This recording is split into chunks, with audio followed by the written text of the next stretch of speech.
Call of Duty Modern Warfare 3 might be one of the worst Call of Duties to exist, let alone to try and 100% for the Platinum Trophy. And before you get your panties in a twist, I'm on about Modern Warfare 3 2023, the remake, not our beloved 2011 masterpiece that actually had some soul. As somebody that has the Platinum Trophies for the majority of the COD franchise, including the notorious COD Classic and World at War, I think I'm qualified enough to share my thoughts and ultimately displeasure for this 60-hour Platinum journey.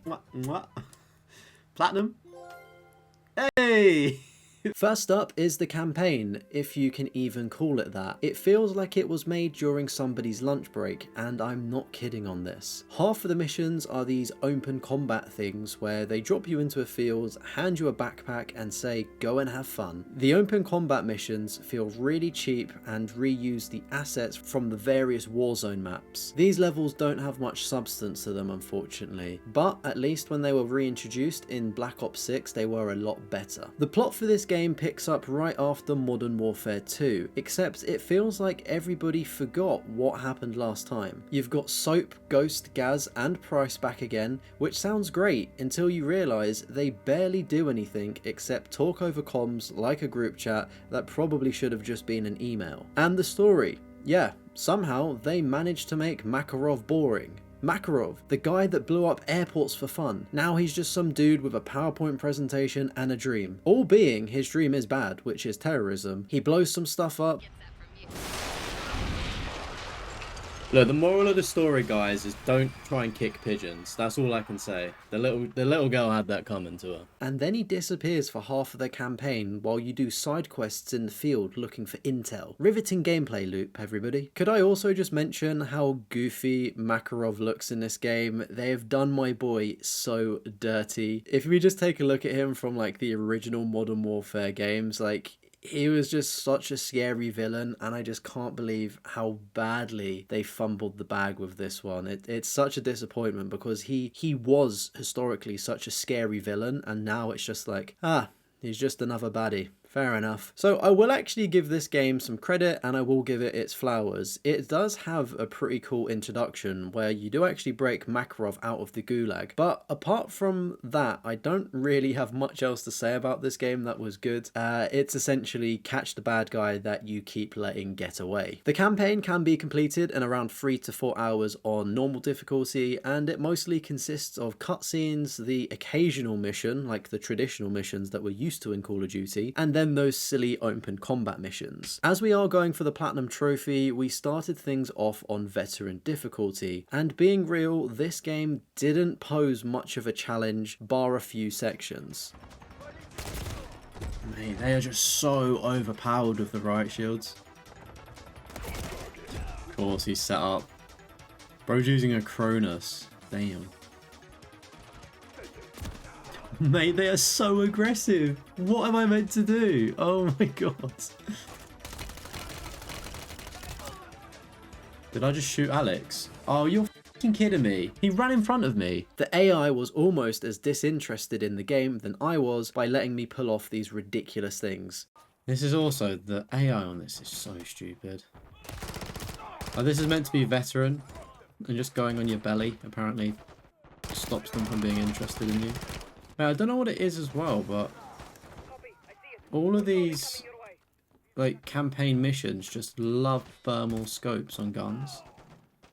It's like the dev team had a fetish for thermals. Within each main mission, as I'll call them, you would have the odd miscellaneous trophy linked to that mission, some more entertaining than others. Alright, that surely should be, there we go, your tax dollars at work. Kind of funny that, isn't it? And then within the open combat missions, you could complete more broader miscellaneous trophies, which could be completed in any level. Hey, High Wire Axe. That is honestly just such a silly trophy, because it's actually surprisingly difficult to do.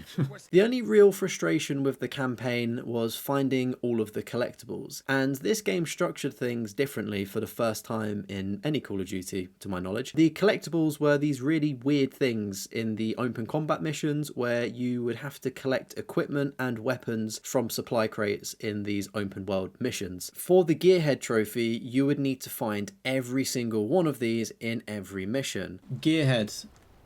That is for finding all of the collectibles and upgrades in the supply boxes, which is a bit of a sucky trophy, to be honest with you, because there's like 21 per level and they're kind of awkward to get, but happy to be done with it. And there's also these things called ornaments. I honestly have never heard of this word before. It essentially is a kill streak, I think. You'll find all of them by doing the Gearhead trophy, but you actually need to use them all to get another silver trophy as well. No such thing as too many. There we go. Awesome. So that was the last sort of kill streak thing that I never actually used in the game, funnily enough.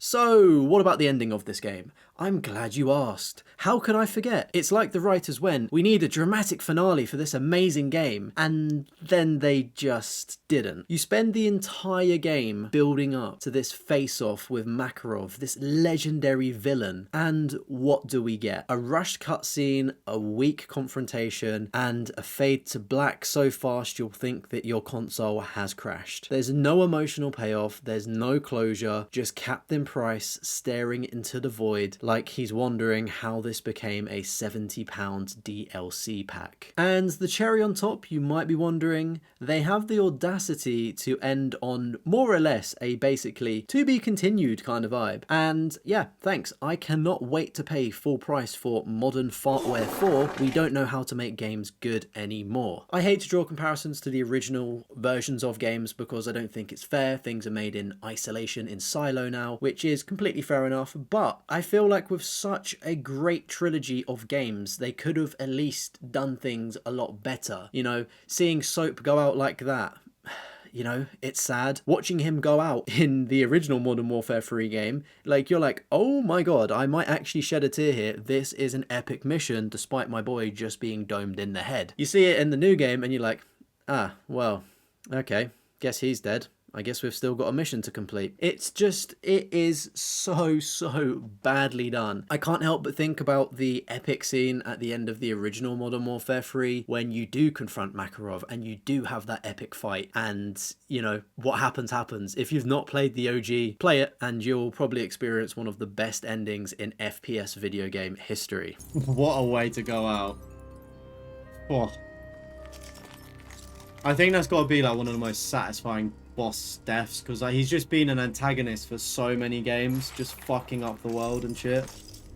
Like, what an ending.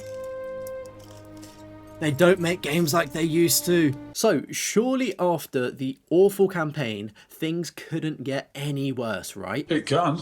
Can't connect to server. Network features for this game or app can't be used until a connection's established. What's going on? It's COD down. You can't be doing this, Call of Duty. You can't be going down.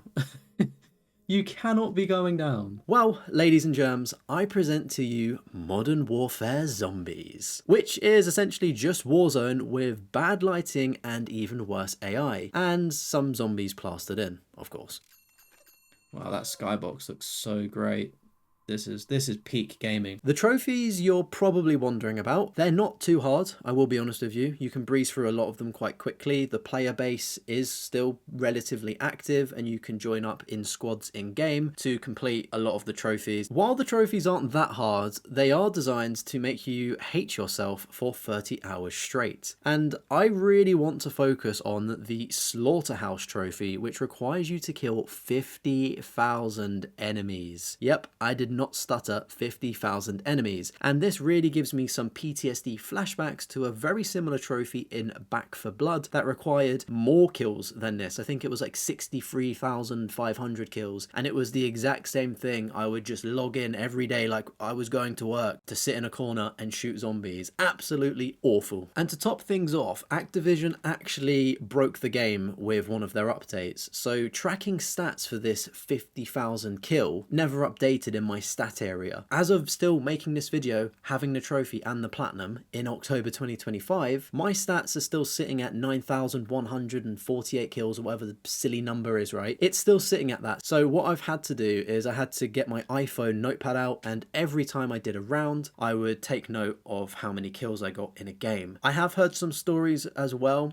closer to the launch of the game when they introduced a brand new season. I think it may have reset people's stats going towards this trophy, so they essentially had to start again, which is just super fun, right? So as I mentioned, I would probably average around 2,000 kills per session, and that was also quite dependent on if I had an optimal start on the map. And I would use the Outlast contracts, and you basically let it go to 90%, you cancel it, and then you just stay in the area and zombies spawn in, and you do this for the 40 minutes that the game lasts. If you're not near the storm, you can probably get about an extra 5 to 10 minutes of killing zombies before you need to extract. Shout out to my live chat, you got me through a lot of this online zombie grind, so thank you very much for that. So what I would do is I would start every gaming session, let's say for the day, by knocking out a round of this, maybe 2 if I was feeling brave, and then I'd go and play something else that I would actually enjoy. The Toy King! Let's go, Ryan! Woo!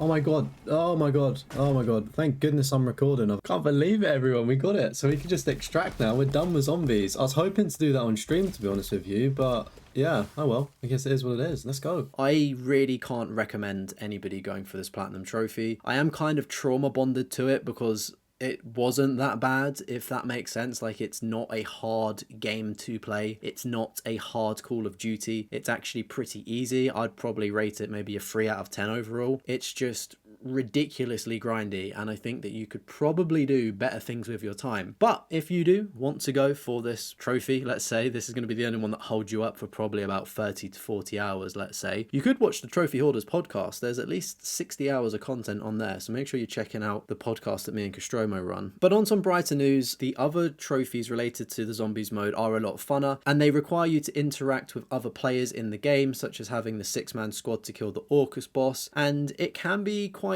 stressful to coordinate that mid-game, so maybe you could get a boosting session to happen. I think that's how we ended up doing it, just for simplicity reasons. But there are still a lot of active players in the game as of the time of making this video that are still putting into the group chat in game, like, Orcus boss, please help, and people generally do help. So I will give the Modern Warfare Zombies community a lot of praise. They are really nice and they are really helpful, and you know, people just run up to you and drop you some like drops in game, which are really handy for newer players as well. The zombies community has made like a miserable experience slightly better, so fair play for that. Thank you very much. But it is worth throwing in that every game that you go into is a different experience, and just because I've been lucky with people in my games, you know, random people wanting to do the Orcus boss or killing a warlord, for instance, it is very situational and it is almost kind of RNG. While I didn't find it too difficult, and when I did this, it's when Call of Duty actually split the launchers of their games, so it had an influx of players that were wanting to play and get the platinum for it, which is its own different story, but I kind of capitalized on that. So I guess as more time passes, it may be harder to get. So again, it's probably another reason not to go for this. And then to wrap things up, the multiplayer grind. Luckily for me, there wasn't one, because your levels actually carry over from when you sort of previously play the game, and I did play the PS5 version at some point, so I was already way over level 55, which is the only multiplayer trophy that you need. And I guess by playing zombies and getting these kills, you could potentially get to level 55 just from grinding for 30 hours. I'd like to think that you would. So this actually popped automatically for me when I booted up the game. Just for this section, just to talk about it, because I've spoken about every area, I want to make a retrospective comment about the multiplayer from my experiences many moons ago when this game was relevant. The multiplayer was okay, and it was pretty refined and an improvement on the previous game, Modern Warfare 2. But a common problem that this game faces for criticism is that it didn't really do enough to warrant the full price tag that it was charging, because this game was DLC. They said it was DLC, then they went, oh no, it's not DLC, it's a full price game. Can you see the confliction there? And when they dropped the game, it was, as they originally stated, you know, we don't have enough time to make the game, we'll just do DLC. And that's what it was, but then they tried to lie about things and say it was a full game. It's just very frustrating when that happens. And I'm confident that all of these tweaks and changes they made could have just happened inside Modern Warfare 2's game. Like, for instance, the multiplayer on this game, like the multiplayer maps, they pulled a lot of the original Modern Warfare 2 maps, which was really cool to see, and it was a nice hit of nostalgia. So, you know, got to give them props for that, but I guess it is just a reskin of something that was, you know, old, and you could boot up a PS3 or Xbox if you wanted to play the older games and maps. And just in terms of like how the multiplayer itself played, I'd say that it was quite difficult, and the skill-based matchmaking was quite aggressive. Like, I found myself in this multiplayer sweating out quite a lot, and I don't know, like, as I'm getting older, I'm preferring to be more of a relaxed gamer. You know, I'm not a teenager with these mad reactions anymore. Like, I play things for leisure, so I don't care about, you know, going on crazy kill streaks, as fun as that might be. And this Call of Duty was, like, quite difficult, I'd say, which did put me off, in all honesty. Like, I played it for a bit, and then I think I probably just went back over to Warzone because that's what, you know, really interested me at the time. But in retrospect, the multiplayer is a decent experience. It's just a shame that it was a full price game, unfortunately. So yeah, 100% Modern Warfare 3 2023 is less about skill and more about surviving the boredom. While I earned a platinum trophy today, I think it's more of a cry for help for the upcoming Call of Duty titles to be better. There we go. Elevator out of order. That's for getting to the high rise in under 45 seconds. And the Soldier's Purpose. There we go. There is the platinum trophy, everybody. Whew. I am so happy to be done with Modern Warfare 3. Damn. More importantly, everybody, I think the main thing here, now that we're done with this silly ass game, only took me 39 hours, by the way, which is a massive W because I'm sick at the game. It's recommended to take 50. We can delete that bitch. But with all of that said, thank you so much for getting to the end of the video. And if you did enjoy, maybe consider subscribing and dropping a like. I do have lots of different content on the channel, from platinum reviews to earning platinums to video essays to all kind of things. And I do stream exclusively on YouTube as well. So it would be really cool to see you joining some of the live streams, because Modern Warfare 3 was a game that I decided to live stream on the channel. And we've got a lot more exciting games upcoming. I stream most weeks, so it's likely that I will be there. I could be live when you're watching this video, and if you are in the live chat, come and say hi. But thank you so much, everybody, and take it easy. I will see you on the next one. Bye bye.